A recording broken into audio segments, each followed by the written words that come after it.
You know how they say your reflection is just a mirror of your soul? I wish I'd never heard that.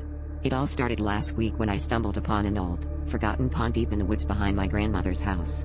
The water was eerily still, and as I leaned over it, my reflection seemed off. The face staring back at me wore a smile, a secretive grin that didn't match the neutral expression on my face. I chuckled nervously, thinking it was a trick of the light, but that night, I dreamed of the pond.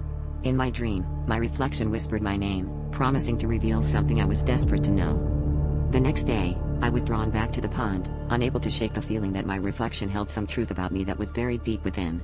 The forest was unusually quiet, the air thick with anticipation. As I approached the water's edge, I noticed that the reflection was there before I was, grinning wider, its eyes twinkling with a mischievous glint. It mouthed words I couldn't hear, but I felt them reverberate in my mind. Do you want to know? Against my better judgment, I nodded. The water rippled slightly, as if acknowledging my acceptance of an unspoken pact. Days passed, and strange things began to happen. Shadows danced in my peripheral vision, and my own reflection in mirrors at home seemed to move independently. The fear gnawed at me, but curiosity pushed me back to the pond one last time.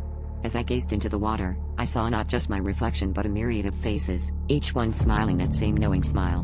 My reflection's lips moved again, clearer this time. You've always been one of us. The realization hit me like a cold wave.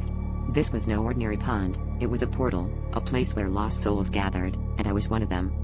In a sudden flash of clarity, I understood why I'd always felt out of place, why my dreams were haunted with whispers. I was theirs, and they were claiming me back.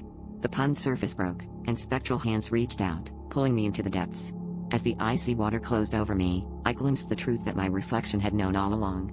The world above faded, and the last thing I saw was my reflection, now entirely separate from me, stepping out of the water onto the shore, finally free.